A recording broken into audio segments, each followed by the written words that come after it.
Assalamualaikum, jangan lupa angkat tangan kanan dan lalu tekan tombol subscribe yang sudah subscribe. Terima kasih sebanyak-banyaknya. Mari kita lanjutkan cerita sebelumnya. Bab 1120. Sinta tidak bisa menjebak nona muda Aditama karena latar belakang perempuan itu yang begitu kuat. Nggak ada, Pak Johan mencarimu. Iya, dia minta maaf dan bawa barang juga, tapi aku nggak menemui dia dan minta Kelvin yang temui. Kelvin harus sering berkomunikasi dengan keluarga Siahaan, anggap saja sebagai latihan awal. Meski Sinta mencariku, aku juga nggak akan luluh dan melepaskan Giselle begitu saja. Kalau sampai aku luluh dengan musuh, berarti aku sudah jahat dengan diriku sendiri. Perselisihanku dengan Giselle semakin besar dan nggak akan bisa diurai. Olivia berada di pihak Rosalina dan sasaran utama Giselle yang sebenarnya adalah Rosalina hanya karena keduanya memiliki posisi yang berbeda. Oleh karena itu, mereka ditakdirkan untuk saling bersaingan dan berselisih. Nggak perlu damai dengan dia, sifat angku dia sudah tertanam dalam diri dia. Dia akan merasa semua orang harus mengagungkan dirinya. Semua orang harus bersikap baik dan membuat dia bahagia. Meski kamu memaafkan dia, Giselle juga akan menyimpan dendam denganmu dan mencari kesempatan untuk balas dendam. Orang yang nggak bisa kapok nggak perlu diajak berbaikan, Oliva, kamu juga nggak perlu khawatir. Masih ada aku. Istriku nggak boleh menderita dan nggak perlu takut dengan siapapun, apalagi sengaja bersikap baik dengan orang lain. Olivia tertawa dan berkata, meski aku bukan istrimu, aku juga orang yang berpendirian kuat. Selama aku nggak salah, aku nggak akan menundukkan kepalaku. Sikapnya hari ini padaku, akan berbalik juga padanya suatu hari nanti. Aku hanya menghukum dia dengan memanfaatkan hukum negara. Walaupun sifat aslinya nggak bisa dirubah, setidaknya bisa kasih dia sedikit pelajaran. Olivia tersenyum dan berkata lagi, kamu nggak merasa dengan aku ikut campur begini, aku sudah merepotkan kamu. Stefan menggigit wajah perempuan itu lembut dan berkata, enggak, aku rela bantu kamu menyelesaikan semua masalah untuk selamanya.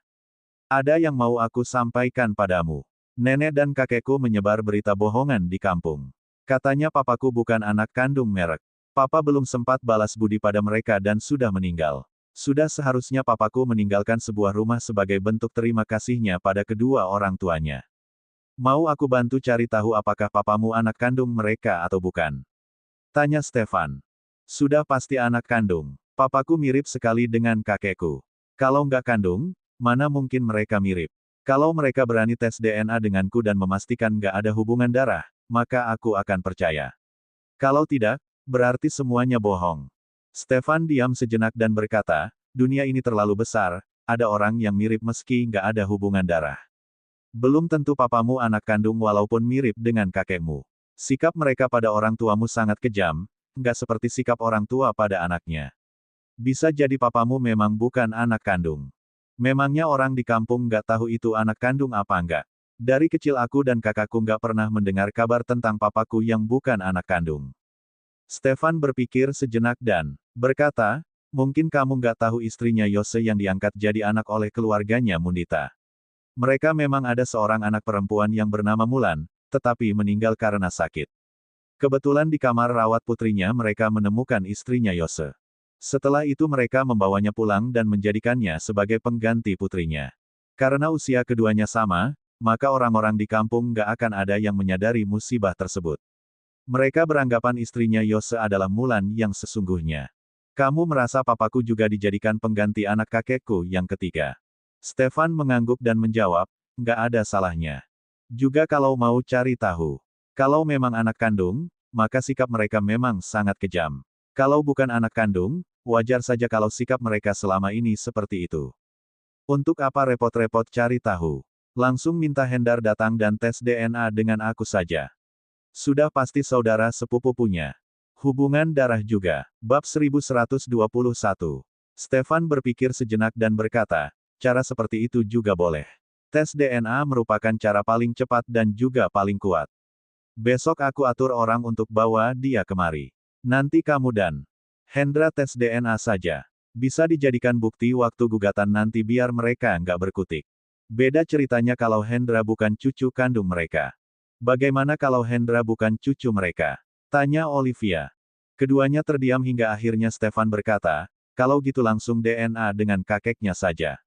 Dia pasti nggak mau, tapi kita bisa memanfaatkan Hendra.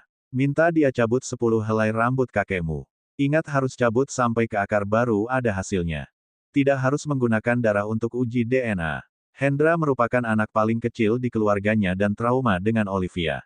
Cara paling baik adalah dengan memanfaatkan lelaki itu.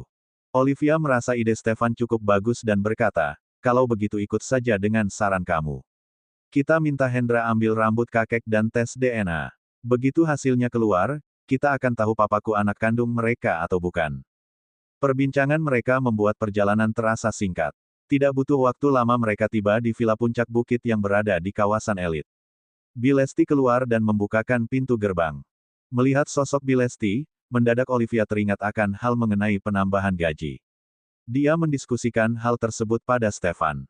Di keluarga kita, kamu yang jadi kepalanya dan kamu yang jadi pengambilan keputusan. Kalau kamu mau tambah gaji Bilesti, tambah saja nggak apa-apa, nggak perlu persetujuanku. Dia bantu kakakku sangat banyak. Dan itu juga bukan pekerjaannya. Kalau nggak tambah gajinya, aku merasa nggak enak hati. Keluarga ini harus dibangun oleh kita berdua, meski bukan kamu yang menentukan pendapat, kamu juga harus tahu. Oke, tambahkan saja. Dimas menoleh ke belakang dan melirik sekilas. Gaji kamu sudah naik beberapa kali. Dimas hanya terkekeh lebar. Dia dan Bilesti merupakan karyawan yang kenaikan gajinya paling cepat. Bonus yang diterima juga lebih besar 2 kali lipat. Dimas yang serba bisa, ujar Olivia. Pemuda itu tercenung sesaat dan setelah itu terkekeh sambil berkata, terima kasih atas pujiannya, Bu. Para anak buahnya turun dari mobil dan membuka pintu mobil untuk kedua majikannya. Stefan turun terlebih dahulu, kemudian dia mengulurkan tangannya untuk membantu Olivia. Perempuan itu mengenakan gaun malam dan sepatu hak tinggi. Perlu usaha ekstra dan hati-hati saat turun dari mobil. Khawatir gerakannya yang kasar justru akan membuat kakinya terkilir. Ditambah Olivia tengah memeluk bunga pemberian Stefan. Den, Non, sapa Bilesti dan Pak Arif. Dengan santun Olivia membalas sapaan tersebut sambil tersenyum. Keduanya masuk ke rumah dengan diikuti oleh Pak Arif secara otomatis. Dengan cepat Bilesti menahan tangannya dan berkata, kamu merasa di dalam perlu obat nyamuk. Bab 1122. Lesti, untung kamu ingatkan, kalau nggak aku bakalan membuat Den Stefan marah besar. Kamar Den Stefan sudah didekorasi sesuai permintaan dan belum?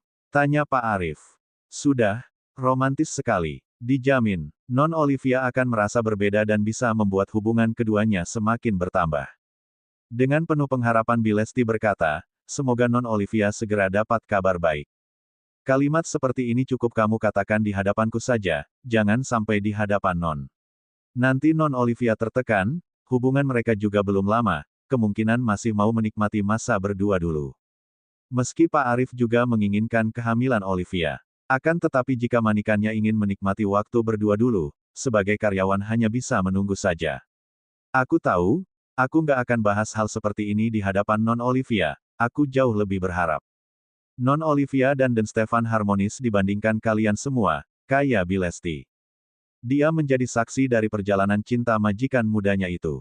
Selain itu Bilesti juga menjadi saksi dari permasalahan serta perang dingin hubungan Stefan dan Olivia. Bahkan Stefan terkadang bisa cerita dengan Bilesti dan mendapat sedikit nasihat dari perempuan tahu itu. Pak Arif berkata, aku juga berharap mereka bisa saling mencintai selamanya dan jangan berantem lagi.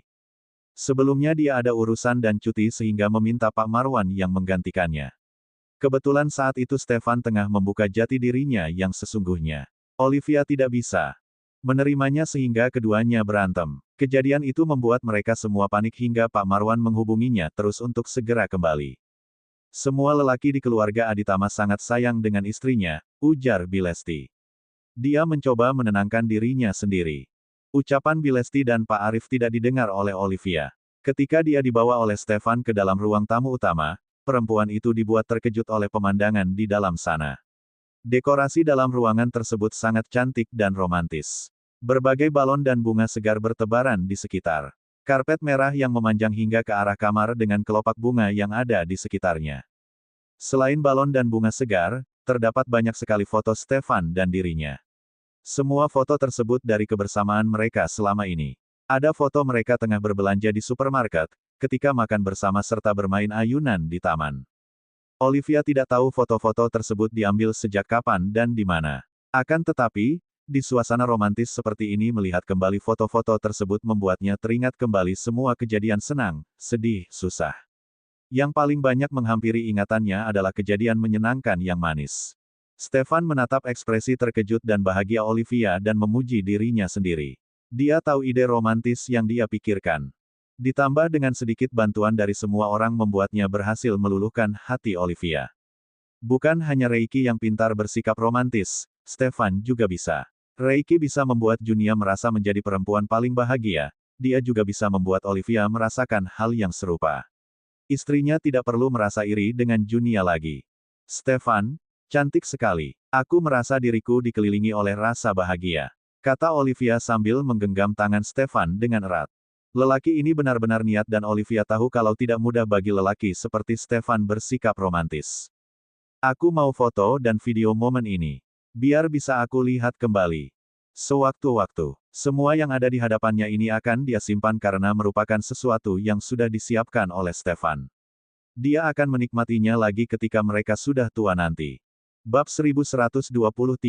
Oke, jawab Stefan penuh sayang. Olivia meletakkan bunga pemberian Stefan ke atas nakas dan mengambil ponselnya. Dia mengambil gambar dan video dari ruangan yang penuh akan cinta Stefan padanya. Setelah selesai, dia tidak lupa mengambil foto dia dan Stefan juga. Coba lihat ke lantai atas. Olivia tertawa dan berkata, kamar kita juga kamu dekor seperti ini. Pasti sangat indah dan romantis. Aku benar-benar bahagia sekali. Stefan tertawa sambil menggandeng tangan Olivia dan membawanya naik ke lantai 2. Apa yang Olivia tebak tadi memang tidak salah. Karpet merah mengarah ke depan kamar mereka. Ketika pintu kamar dibuka, senyuman di wajah Olivia semakin merekah. Dekorasi di kamar tidak jauh berbeda dengan di lantai 1, tetapi jauh lebih penuh cinta dan romantis. Di dalam kamar yang begitu romantis, ditambah anggur merah yang manis membuat malam itu menjadi jauh lebih sempurna. Malam itu begitu indah dan hangat. Keesokan harinya Olivia bangun lebih siang dari biasanya. Dia masih terlelap dalam mimpi indah dengan Stefan yang sudah bangun seperti biasanya. Lelaki itu membuka mata dan langsung disuguhi wajah indah dan bahagia milik Olivia. Sorot mata lelaki itu berubah lembut hingga akhirnya dia maju dan mendaratkan kecupan di bibir Olivia. Selamat pagi, Olivia. Setelah Stefan mengecupnya, dia membisikkan ucapan selamat pagi di samping telinga perempuan itu. Olivia tidur dengan lelap dan tidak mendengar bisikan itu sama sekali. Olivia, kemarin malam aku hilang kendali. Kamu lanjut tidur. Aku mau kerja dan cari uang. Setengah jam kemudian, Stefan turun ke lantai 1 dengan wajah cerah. Pak Arif berdiri di ujung tangga dan dengan santun berkata, "Den, sarapan sudah siap." Stefan mengangguk dan tatapannya menyapu dekorasi di dalam ruangan sambil berkata, "Pagi hari juga terlihat sangat indah." Pak Arif tertawa dan berkata, "Ini semua disiapkan khusus oleh Den Stefan untuk Non Olivia. Nggak perlu siang atau malam hari, sudah pasti sangat cantik. Non Olivia pasti sangat bahagia." Wajah Stefan terlihat cerah pagi ini karena kemarin malam sudah dibuat puas dan kenyang. Dia tertawa dan berkata, "Olivia sangat bahagia. Momen romantis ternyata bisa membuat istri bahagia. Selanjutnya dia akan belajar lebih banyak cara berbuat romantis agar Olivia bahagia setiap hari." Lelaki itu masuk ke ruang makan dan duduk sambil berkata pada Pak Arif, "Olivia masih istirahat, jangan ada yang mengganggunya. Setelah bangun nanti, Bilesti buatkan makanan saja buat dia. Bilang sama dia, hal yang dibahas kemarin malam akan aku atur orang untuk lakukan." Pak Arif tertawa lebar dan berkata, "Baik, Den." Melihat ekspresi bahagia majikannya membuat Pak Arif tahu bahwa Olivia sudah berhasil dibuat sangat bahagia. Mereka juga merasa bahagia karena tahu rencana mereka berhasil. Sarah tidak perlu khawatir dengan pernikahan Stefan lagi. Bab 1124. Sarah sudah berhasil melahirkan sepasang suami istri yang saling mencintai. Tugasnya selanjutnya adalah berhasil menikahkan cucu-cucunya yang lain. Setelah itu dia tinggal menunggu kesempatan menggendong cicit perempuan. Siapapun yang ingin mendapatkan hadiah 10 triliun, maka mereka harus melahirkan anak perempuan. Stefan sudah menghabiskan sarapannya dan duduk di sofa ruang tamu. Setelah membaca koran selama 15 menit, lelaki itu bangkit dan bersiap-siap kembali ke kantor. Sebelum pergi, dia tidak lupa mengingatkan Bilesti untuk menjaga Olivia. Raut khawatir lelaki itu membuat Bilesti ingin sekali menyarankan Stefan untuk membawa Olivia ke kantor juga. Dimas. Sebelum masuk mobil, Stefan mengingatkan Dimas, hari ini kamu nggak perlu ikut saya. Ada satu tugas yang harus kamu lakukan. Sekarang kamu cari Hendra dan ancam dia atau bujuk dia dengan cara apapun. Minta dia ambil 10 helai rambut kakeknya dan harus ada akar. Setelah itu simpan ke dalam kantong kecil dan bawa kembali rambut tersebut. Baik, saya berangkat sekarang. Saat setengah perjalanan menuju ke kantor, Stefan teringat ketika kemarin malam mereka tengah menjalin kasih. Olivia berkata kalau dia mau membawa Russell ke toko. Dengan begitu Odelina bisa bekerja dengan tenang. Setelah itu dia berkata pada sopir, kamu ke toko makan sepuasnya yang ada di Jalan Lumanto Group. Stefan dan Daniel bersahabatan dan sopirnya sering mengantar lelaki itu ke Lumanto Group. Sopirnya langsung mengerti arah yang dimaksud oleh lelaki itu. Odelina kemarin sudah menyebar pencarian karyawan baru dan kemarin siang sudah mendapatkan banyak telepon yang menanyakan pekerjaan tersebut. Awalnya dia hanya ingin mencari satu orang yang membantunya, tetapi pada akhirnya justru Odelina memilih 2 orang karyawan baru. Kedua orang tersebut merupakan perempuan parubaya yang gesit dan cekatan. Orang yang memiliki tekanan ekonomi dalam keluarganya biasa lebih kuat menghadapi kerasnya hidup dan tidak mudah meminta berhenti kerja. Kedua orang itu mulai bekerja hari ini. Ketika Stefan tiba di tokonya Odelina yang tetap terlihat ramai meski sudah bukan jam masuk kantor. Di sekitar toko merupakan pabrik dengan karyawan yang mendapat jatah kerja jam malam. Mereka datang mencicipi toko tersebut ketika mendengar berita adanya toko sarapan yang baru. Buka, Odelina dan kedua karyawannya dibuat sangat sibuk. Russell duduk di meja kasir dan tidur di atas kursi. Bocah itu tidak tahan bangun terlalu pagi. Perempuan itu tidak ada waktu untuk mengurus putranya dan hanya sempat menyampirkan jaket di tubuh bocah itu. Pemandangan itu membuat hati Stefan sedikit perih pada keponakannya itu. Dia mendekat dan menggendong tubuh mungil Russell sambil berkata pada kakak iparnya, Kak, aku bawa Russell pergi. Odelina menghentikan kegiatannya dan menghampiri lelaki itu sambil bertanya, kamu repot, nggak? Kalau repot, biarkan dia tidur di sini saja. Tadi pagi dia ikut bangun waktu aku lagi siap-siap. Karena itu, sekarang dia ngantuk berat. Olivia di mana? Masih tidur. Nggak apa-apa, aku bawa dia ke kantor saja. Biar Russell istirahat di kantorku saja. Russell sangat penurut dan nggak akan menggangguku. Mendengar adiknya masih tidur, Odelina langsung mengerti arti terselubung tersebut. Dia ingin mengingatkan pasangan tersebut untuk mengendalikan dirinya, tetapi Odelina merasa tidak enak pada Stefan. Sehingga dia hanya bisa tertawa dan berkata, kalau begitu, aku merepotkanmu dulu dengan menitip Russell. Nggak repot, aku sangat suka dengan Russell. Sekarang dia sudah tertidur dan seharusnya baru terbangun nanti siang. Setelah bangun, kamu telepon aku saja. Biar aku jemput di kantor. Odelina membiarkan putranya digendong oleh Stefan dengan tenang. Begitu Stefan pergi, Roni datang menghampiri toko tersebut bersama dengan Yeni. Bab 1125. Yeni langsung menyapukan pandangannya ke sekitar toko dan terlihat kecewa ketika tidak menemukan Russell. Akan tetapi dia memang tidak menunjukkannya secara jelas. 2 orang karyawan baru tidak tahu hubungan antara Roni dengan Odelina sehingga mereka langsung menyambut kedua suami istri itu dengan senyuman. Roni membawa Yeni duduk di sebuah meja kosong dan berkata, Yeni, istriku, kamu mau makan apa? Sebelum keluar tadi, Yeni meminta Roni untuk memanggilnya dengan mesra di hadapan Odelina. Meski perempuan itu tidak ada rasa lagi dengan Roni, Yeni masih tetap menganggap Odelina adalah saingannya. Mungkin dia nggak tenang karena mendapatkan apa yang dia dapatkan dari hasil merebut. Dia selalu khawatir akan direbut lagi oleh orang lain. Aku ikut kamu makan apa saja. Roni menyebutkan pesanannya dan dicatat oleh karyawan toko untuk disiapkan terlebih dahulu. Kok nggak kelihatan Russell? Tanya Yeni. Roni juga tidak tahu karena seharusnya Russell ada di toko. Jangan-jangan dibawa pergi oleh Olivia. Aku tanya Odelina. Yeni bilang dia mengizinkan Roni dan keluarganya untuk mendatangi Russell, bahkan mereka boleh bawa Russell untuk nginap di rumahnya Roni selama beberapa waktu. Dia bangkit dan melangkah ke arah Odelina yang tengah sibuk di dapur sambil bertanya, Odelina, di mana anakku? Odelina hanya meliriknya sekilas dan melanjutkan kegiatannya. Sesaat kemudian, ketika Roni terlihat sudah tidak sabar, Odelina berkata, Russell sudah tidur. Tidur. Tidur di mana? Odelina diam dan tidak menjawab. Roni berbicara lagi, Odelina, kamu lihat tokomu begitu ramai dan kamu sangat sibuk. Russell juga nggak aman kalau dibiarkan di sini. Bagaimana kalau dia kabur dan kamu nggak sadar? Dia bisa diculik. Anakku begitu tampan dan lucu. Dia jadi incaran banyak penculik. Aku bawa Russell pulang dan minta papa mamaku jaga dulu untuk sementara, lanjut Roni. Odelina melirik Yenny yang sibuk makan dan langsung dimengerti oleh Roni. Lelaki itu merendahkan suaranya dan berkata, Yenny sudah setuju karena rumah juga lebih ramai kalau ada anak kecil. Papa mamaku juga nggak akan berantem terus sama Yenny. Odelina ingin menolak, tetapi teringat syarat ketika bercerai membuatnya berkata, kalau Russell mau ikut kamu untuk tinggal sebentar, kalian boleh bawa dia menginap. Tapi kalau dia nggak mau, kalian nggak boleh paksa dia.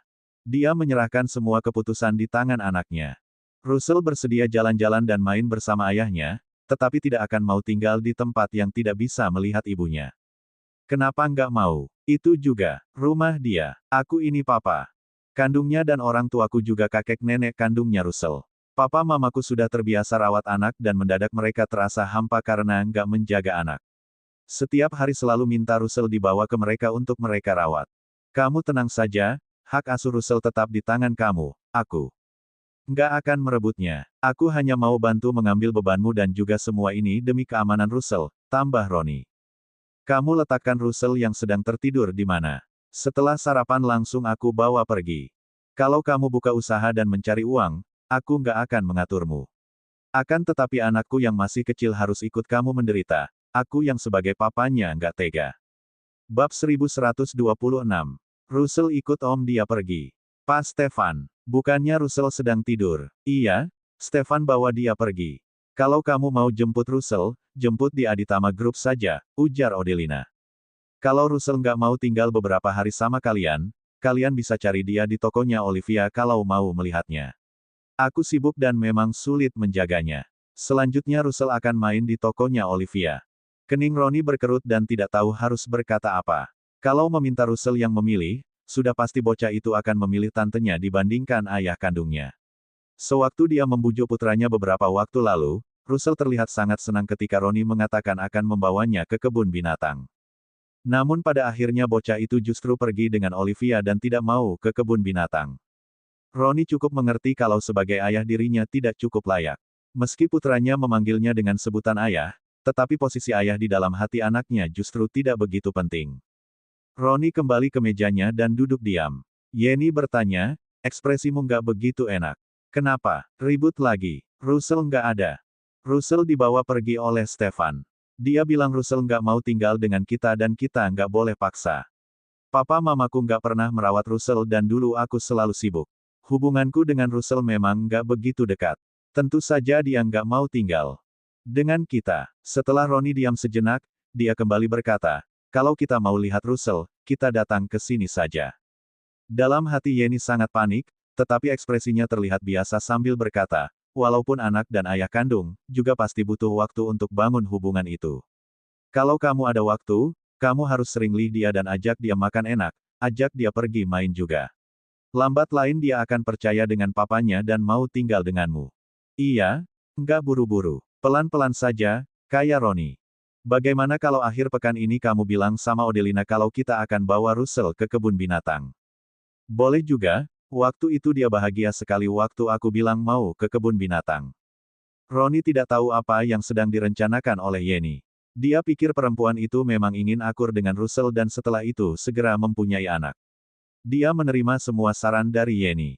Stefan membawa Russell ke kantornya dan membuat seluruh Aditama Group terkejut. Sejak kapan CEO mereka memiliki anak? Bukannya lelaki itu baru menikah setengah tahun yang lalu.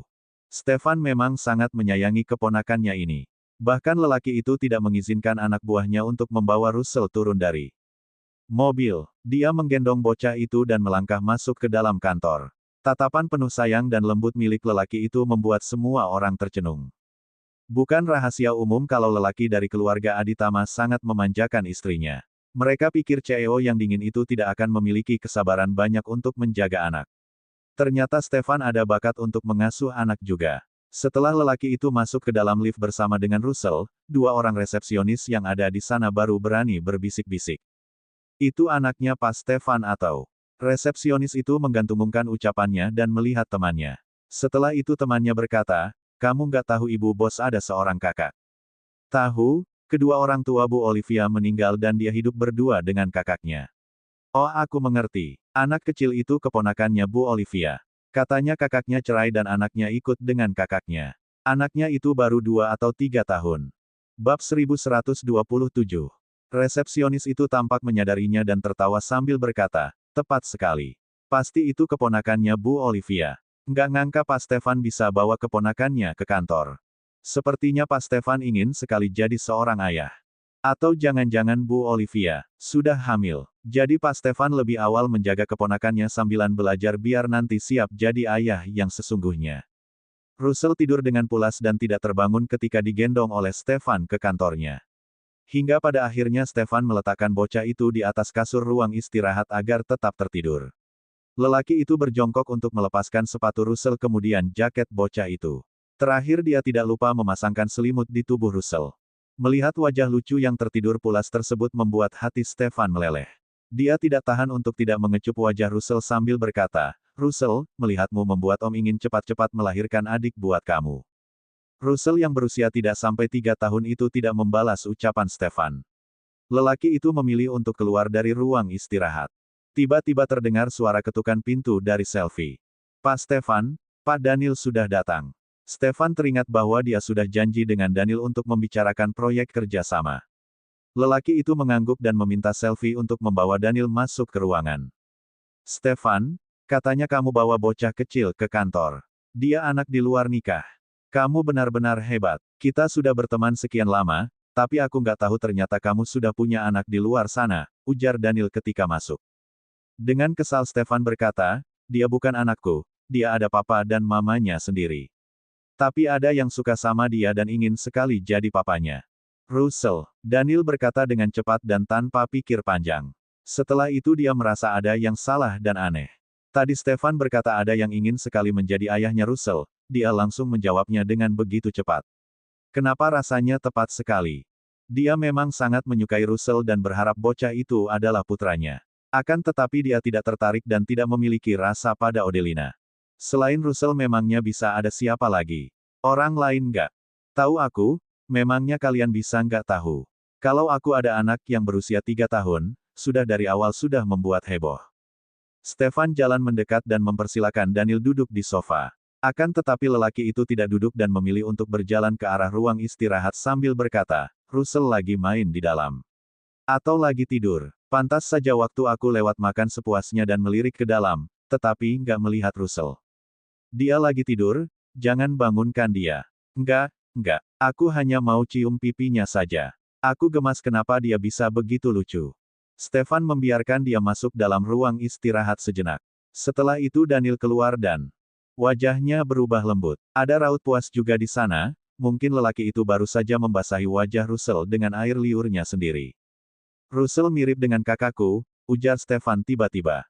Memang mirip mamanya, ujar Daniel sambil duduk. Kalau mirip dengan Ronnie, kemungkinan Daniel tidak akan mencium bocah itu. Melihat Daniel yang tidak mengerti dengan ucapan terselubung Stefan membuat lelaki itu tertawa tanpa berkata apapun. Kenapa kamu bawa Russell ke kantor? Olivia bilang dia akan bawa Russell ke tokonya. Hari ini dia bangun siang, jadi aku bawa Russell ke sini dulu. Anak itu lagi. Russell ke sini dulu. Anak itu lagi tidur, jadi nggak akan menggangguku bekerja. Mau minum apa? Tanya Stefan. Air putih biasa saja, ujar Daniel sambil ikut bangkit berdiri dan menuangkan air untuk dirinya sendiri. Aku dan Reiki datang ke sini, tapi kamu selalu menyambut kami setengah-setengah dan selalu harus kami sendiri yang turun tangan, kata Daniel lagi. Hanya kalian berdua juga yang bisa merasakan pelayanan seperti di rumah sendiri. Cerita bersambung.